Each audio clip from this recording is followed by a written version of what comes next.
जय हिंद दोस्तों, टीएन मेंटोरा में आपका चैनल है। आज हम यूपी टेट का जो पर्यावरण अध्ययन जो होता है ईवीएस, उसका बहुत ही इम्पोर्टेंट क्वेश्चन करेंगे। तो चलिए स्टार्ट करते हैं। इसमें हम जो पीवाईक्यू से बहुत सारे क्वेश्चन लिए गए हैं और कुछ क्वेश्चन नए भी हैं जो आपको एग्ज़ाम में बहुत ही इम्पोर्टेंट है।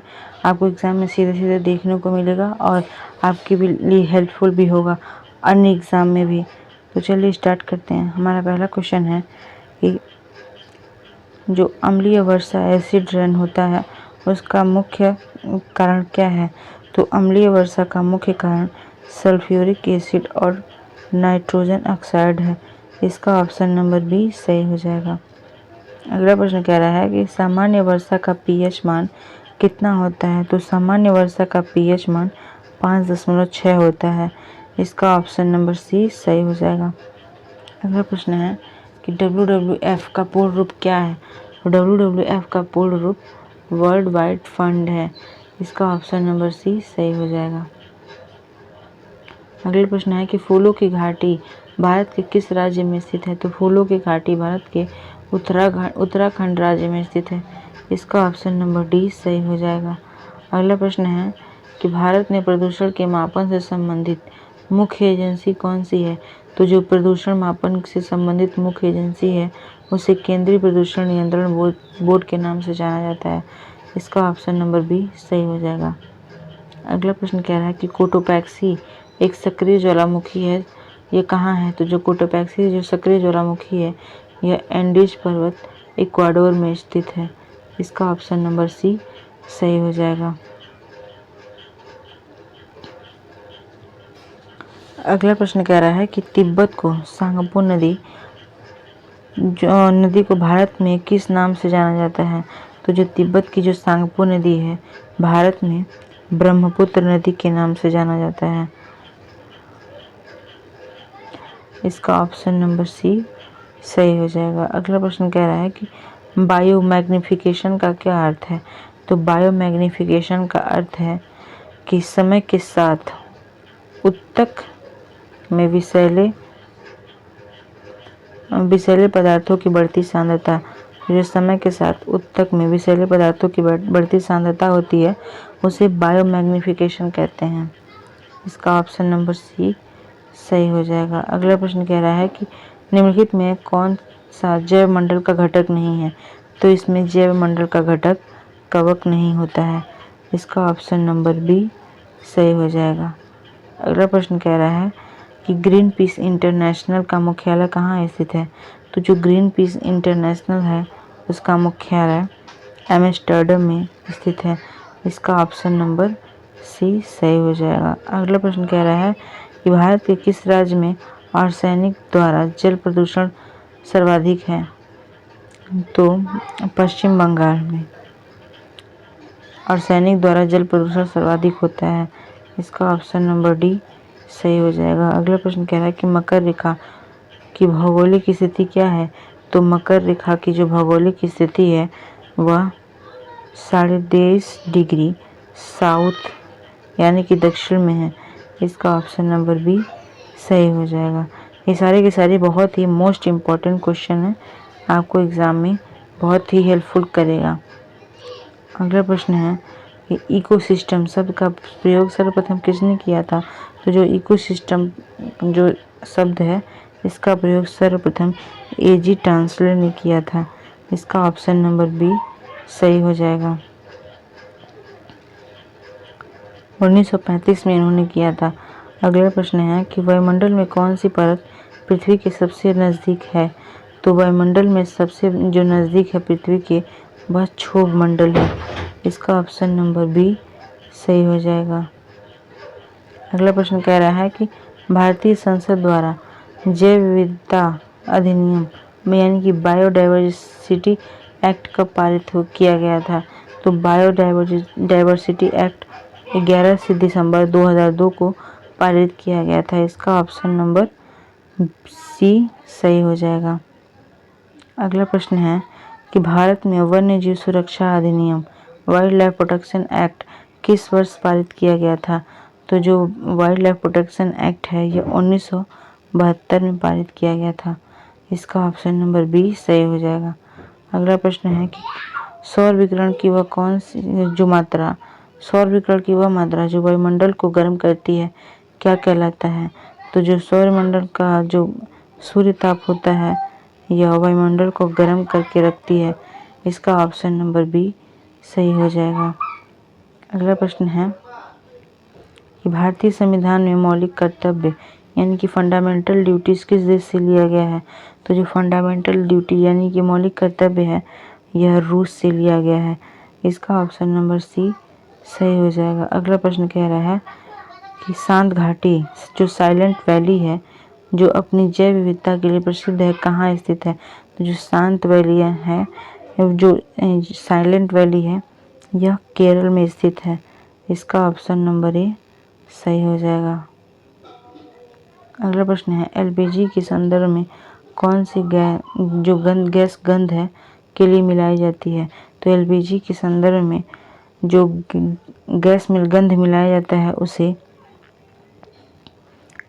इथाइल मिथाइल या मरकैप्टन कहते हैं। इसका ऑप्शन नंबर डी सही हो जाएगा। अगला प्रश्न है कि भारत में प्रोजेक्ट टाइगर कब प्रारंभ किया गया था? तो भारत में जो प्रोजेक्ट टाइगर है यह 1973 में स्टार्ट किया गया था। इसका ऑप्शन नंबर बी सही हो जाएगा। अगला प्रश्न है कि कान्हा राष्ट्रीय उद्यान यानी कि जो कान्हा जो राष्ट्रीय उद्यान है भारत के किस राज्य में है? तो कान्हा राष्ट्रीय उद्यान भारत के मध्य प्रदेश राज्य में स्थित है।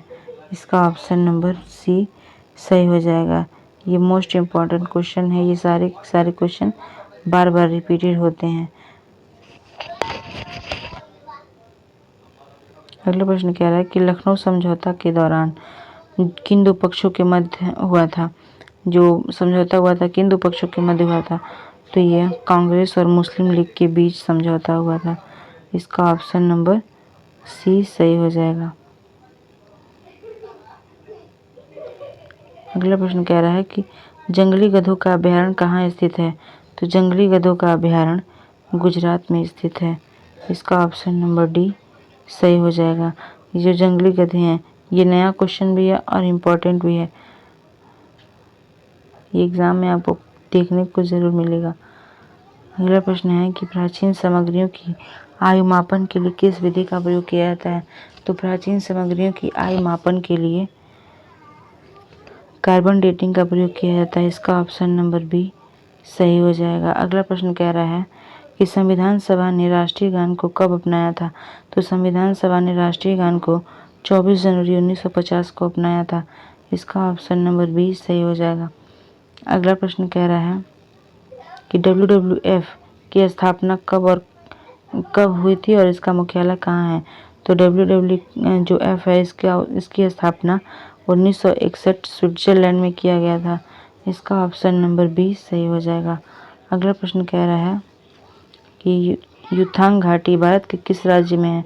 तो युथांग घाटी जो है यह भारत के सिक्किम राज्य में स्थित है। इसका ऑप्शन नंबर सी सही हो जाएगा। अगला प्रश्न है कि विश्व का फेफड़ा यानी कि लंग्स ऑफ द वर्ल्ड किस जंगल को जाना जाता है? तो जो वर्ल्ड लंग्स ऑफ फेफड़ा यानी कि विश्व का फेफड़ा है इसे अमेजन वर्षावन के नाम से जाना जाता है। इसका ऑप्शन नंबर बी सही हो जाएगा।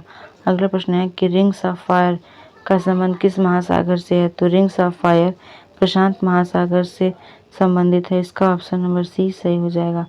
अगला प्रश्न है कि ब्रह्मपुत्र नदी का उद्गम किस ग्लेशियर से होता है?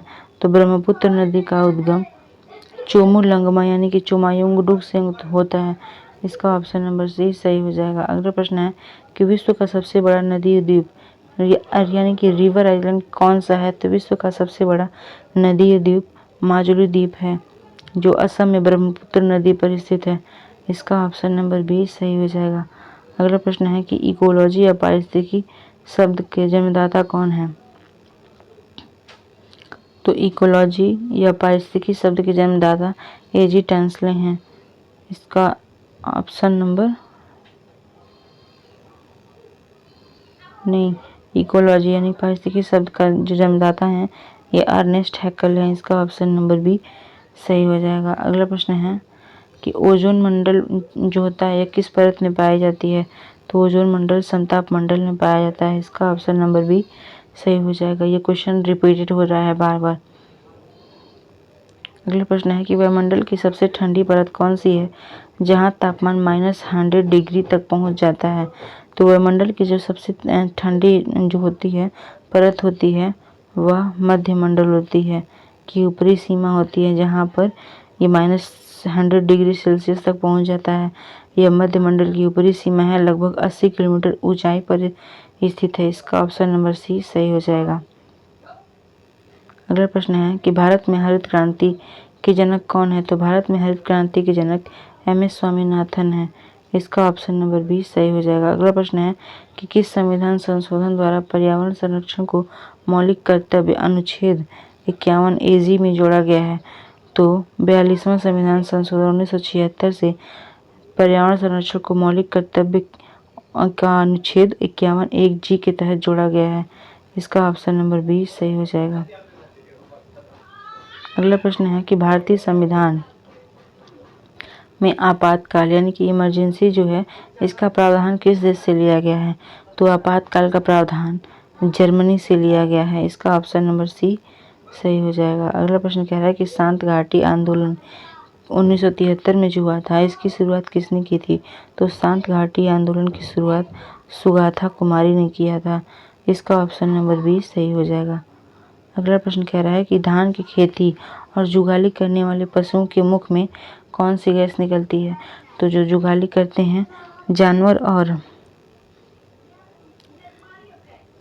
धान की खेती में जो गैस निकलती है वह मीथेन होती है। इसका ऑप्शन नंबर बी सही हो जाएगा। अगला प्रश्न कह रहा है कि राष्ट्रीय गान यानी कि जनगण मन को गाने में कितना समय लगता है। तो जनगण मन को गाने में 52 सेकेंड लगता है। इसका ऑप्शन नंबर बी सही हो जाएगा। अगला प्रश्न है कि भारत में प्रोजेक्ट टाइगर प्रोजेक्ट एलिफेंट है की शुरुआत कब हुई थी।